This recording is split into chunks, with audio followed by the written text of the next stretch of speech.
ವಿಜೇಂದ್ರ ಘೋಷಣೆಗೆ ರಾಜ್ಯಾಧ್ಯಕ್ಷರಾಗಿ BJP high command ಕ್ಷಣಗಣನೆ ಆರಂಭ ಆಗಿದೆ ಅಂತ ಕೆಲವರು ಹೇಳ್ತಾರೆ. ವಿಜೇಂದ್ರ ಕೆಳಗಿಳಿಯೋಕೆ ಕ್ಷಣಗಣನೆ ಆರಂಭವಾಗಿದೆ ಅಂತ ಅವ್ರ ವಿರೋಧಿಗಳು ಹೇಳ್ತಾರೆ. ಪ್ರಹ್ಲಾದ್ ಜೋಶಿ ಸಂಧಾನ ಮಾಡಿದ್ರು ಸರಿ ಹೋಗುತ್ತೆ, ಸೋಮಣ್ಣ ಮಾಡ್ತಾರೆ ಸರಿ ಹೋಗುತ್ತೆ ಅನ್ನೋ ನಿರೀಕ್ಷೆಗಳು ಬಿಜೆಪಿಗರಿತ್ತು. ಅದಾಗಲಿಲ್ಲ. ಯಾಕಂದ್ರೆ ಬಿಜೆಪಿಯ ಮತ್ತೊಂದು ಬಣದ ನಾಯಕರು ಭಿನ್ನಮತದ ಕಾರ್ಯಕ್ರಮ ಮಾಡ್ತಾ ಇಲ್ಲ.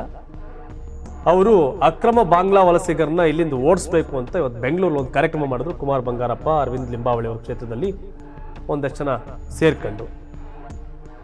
ಮೊನ್ನೆ ದಾವಣಗೆರೆಯಲ್ಲಿ ಸಿದ್ದೇಶ್ವರ ಅವರ ಬರ್ಡೇ ಮಾಡಿದ್ರು ಜೋರಾಗೆ. ಅವರು ಒಂದೆರಡು ದಿನ ಹಿಂದೆ ಗೋಕಾಕಗಳೆಲ್ಲ ಸೇರಿದ್ರು. ಸೊ ಹಿಂಗೆ ನಿರಂತರವಾಗಿ ಬಿಜೆಪಿಯ ಒಂದು ಬಣ ರಾಜ್ಯಾಧ್ಯಕ್ಷ ಸ್ಥಾನವನ್ನ ತಮ್ಮ ಸುಪರ್ದಿಗೆ ತೆಗೆದುಕೊಳ್ಳಲು ವಿಜೇಂದ್ರ ಅವರನ್ನ ಇಳಿಸೋಕೆ ಟ್ರೈ ಮಾಡ್ತಿದೆ. ಸಿದ್ದೇಶ್ವರ್ ಅವರು, ಕುಮಾರ್ ಬಂಗಾರಪ್ಪ, ರಮೇಶ್ ಜಾರಕಿಹೊಳಿ ಇವರೆಲ್ಲ ಸೇರಿ.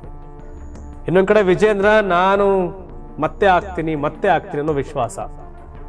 ಅವ್ರ ತಂದೆಯನ್ನ ಅಖಾಡಕ್ಕೆ ಇಳಿಸವ್ರೆ. ಯಾಕೆಂದ್ರೆ ವಿಜೇಂದ್ರ ಪರವಾಗಿ ಲಾಬಿ ಮಾಡೋರು ಅವ್ರ ಅಪ್ಪ ಒಬ್ಬರೇ. ಈಗ ವಿಜೇಂದ್ರನೇ ಬೇಕು, ವಿಜೇಂದ್ರ ಅವ್ರನ್ನೇ ಮುಂದುವರಿಸಿ ಅನ್ನೋ ಸಂಖ್ಯೆ ತೀರಾ ಕಡಿಮೆ.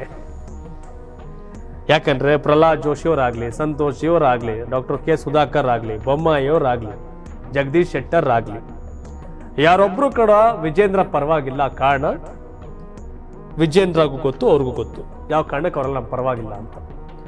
ಸೊ ಹೀಗಾಗಿ ಯಾರನ್ನೂ ನಂಬದೆ ಯಡಿಯೂರಪ್ಪ ಕಡೆ ಆಟ ಆಡಕ್ ನಿಂತಿದ್ದಾರೆ. ವಿಜೇಂದ್ರಗೆ ಯಾವುದೇ ಕಾರಣಕ್ಕೂ ಅಧ್ಯಕ್ಷ ಸ್ಥಾನ ಮಿಸ್ ಆಗಬಾರ್ದು ಅಂತ. ಹೀಗಾಗಿ ಬಿಜೆಪಿ ಹೈಕಮಾಂಡ್ ಸ್ಟ್ರಾಂಗ್ ಅಂತಾರೆ, 56 ಇಂಚು ಎದೆಯ ಮೋದಿ ಅಂತಾರೆ. ಆದರೆ ಕರ್ನಾಟಕ ರಾಜ್ಯಕ್ಕೆ ಒಬ್ಬ ರಾಜ್ಯಾಧ್ಯಕ್ಷ ನೇಮಕ ಮಾಡೋಕ್ಕಾಗಲಿಲ್ಲ. ಕರ್ನಾಟಕ ಬಿಜೆಪಿ ಕಿತ್ತಾಟವನ್ನು 2 ವರ್ಷದಿಂದ ಸರಿ ಮಾಡೋಕ್ಕಾಗಲಿಲ್ಲ. ಆದರೂ ಸ್ಟ್ರಾಂಗ್ ಹೈಕಮಾಂಡ್ ಕತೆ ಹೇಳ್ತಾರೆ ಜನಗಳಿಗೆ.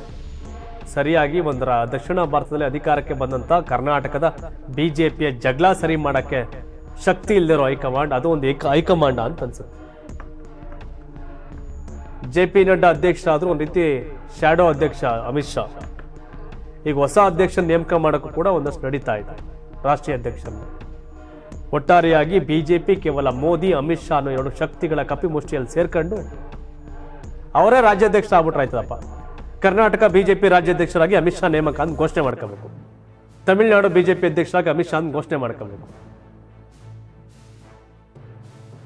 ಯಾಕೆ ಈ ತರ ಅಂದ್ರೆ ಯಾರ ಮೇಲೆ ನಂಬಿಕೆ ಇಟ್ಟಾರ ಜವಾಬ್ದಾರಿ ಕೊಡ್ಬೇಕಲ್ಲ. ಇಲ್ಲ ಜವಾಬ್ದಾರಿ ಕೊಟ್ಟವ್ರಿಗೆ ವಿಜೇಂದ್ರ ಘೋಷಣೆ ಮಾಡಿದ್ರೆ ಅವ್ರನ್ನ ವಿರುದ್ಧವಾಗಿ ನಿಲ್ಲೋರ್ನ ಸಮಾಧಾನ ಮಾಡ್ಬೇಕು. ಇಲ್ಲ ಇದ್ರಿ ಹೋದ್ರು ಹೋಗಿ ಅನ್ಬೇಕಲ್ಲ, ಅದು ಮಾಡಲ್ಲ. ದಕ್ಷಿಣ ಭಾರತದಲ್ಲಿ ಸ್ವತಂತ್ರವಾಗಿ ಅಧಿಕಾರಕ್ಕೆ 2-3 ಸೀಟ್ ಶಾರ್ಟೇಜ್ ಬಂದು ಸರ್ಕಾರ ಮಾಡೋರು 2 ಸಾರಿ ಬಿಜೆಪಿಗರು. ಅಂತ ಬಿಜೆಪಿಗೆ ಅಧ್ಯಕ್ಷರನ್ನ ನೇಮಕ ಮಾಡಲು ಸಾಧ್ಯ ಆಗದೆ ಇರೋದು ದುರಂತ. ಬಟ್ ಮತ್ತೊಂದು ಕಡೆ ಬಿಜೆಪಿಯ ಮತ್ತೊಂದು ಬಣ ವಿಜೇಂದ್ರ ವಿರುದ್ಧ ಬಹಿರಂಗವಾಗಿ ಮಾತನಾಡದೇ ಇದ್ರು ಪ್ರತ್ಯೇಕವಾಗಿ ಹೋರಾಟವನ್ನು ರೂಪಿಸಿದ್ದಾರೆ. ವಕ್ಫ್ ವಿರುದ್ಧ ಒಂದಷ್ಟು ಕಾರ್ಯಕ್ರಮ ಮಾಡಿದ್ರು. ವಾಲ್ಮೀಕಿ ನಿಗಮದ ಹಗರಣವನ್ನು ಕೂಡ ತಳಮಟ್ಟಿಸಿದ್ರು. ವಿಜೇಂದ್ರ ಬೆಂಗಳೂರು ಟು ಮೈಸೂರು ಪಾದಯಾತ್ರೆ ಮಾಡಿರ್ಬೋದು, ಆದರೆ ಮತ್ತೊಂದು ಟೀಮ್ ವಕ್ಫ್ ರಿಲೇಟೆಡ್, ವಾಲ್ಮೀಕಿ ನಿಗಮದ ಹಗರಣ, ಅಕ್ರಮ ಬಾಂಗ್ಲಾ ವಲಸಿಗರು 3 ಹೋರಾಟಗಳನ್ನ ತೆಗೆದುಕೊಂಡು ಹೋಗುವಲ್ಲಿ ಯಶಸ್ವಿಯಾಗಿದ್ದಾರೆ. ಬಿಜೆಪಿ ಕಟ್ಟಕ್ಕೆ ಅಧ್ಯಕ್ಷನೇ ಆಗ್ಬೇಕೇನಿಲ್ಲ, ಬಿಜೆಪಿಯ ಕಾರ್ಯಕರ್ತ ಆಗಿದ್ರು ಕಟ್ಟಬಹುದು ಅನ್ನೋ ದಾಟಿಯಲ್ಲಿ ಇವರೆಲ್ಲ ಸೇರ್ಕೊಂಡು ಕಟ್ತಾವ್ರೆ. ಈ ಮೂಲಕ ವಿಜೇಂದ್ರ ವಿರುದ್ಧ ಪರ್ಯಾಯ ಶಕ್ತಿ ಆಗೋಕೆ ಹೊರಟವ್ರೆ. ಹೈಕಮಾಂಡ್ಗೆ ನಿಜವಾಗ್ಲೂ ಶಕ್ತಿ ಏನಾರ ಇದ್ರೆ ಯಾರನ್ನ ನೇಮಕ ಮಾಡ್ತಾರೆ, ಯಾರನ್ನೋ ಒಬ್ರನ್ನ. ಗೊತ್ತಿಲ್ಲ ಏನಾಗುತ್ತೆ ಅಂತ. ಬಟ್ ಹೈಕಮಾಂಡ್ ಅಂತೂ ಸ್ಟ್ರಾಂಗ್ ಅಲ್ಲ, ವೀಕೆಸ್ಟ್ ಹೈಕಮಾಂಡ್ ಬಿಜೆಪಿ. ನಿಮ್ ಪ್ರಕಾರ ಬಿಜೆಪಿ ರಾಜ್ಯಾಧ್ಯಕ್ಷರಾಗಿ ವಿಜೇಂದ್ರ ಅವರೇ ಮುಂದುವರಿತಾರ ಅಥವಾ ಬೇರೆ ಯಾರು ಆಗ್ತಾರ? ಹೈಕಮಾಂಡ್ಗೆ ಆ ನಿರ್ಧಾರ ಮಾಡುವಂತ ಶಕ್ತಿ ತಾಕತ್ ಇದೆಯಾ? ಇನ್ನೂ ಕಾಮೆಂಟ್ ಮಾಡಿ ತಿಳಿಸಿ. ಧನ್ಯವಾದ. ಇದು ಕರ್ನಾಟಕ ಟಿವಿ, ಕನ್ನಡಿಗರ ಧ್ವನಿ.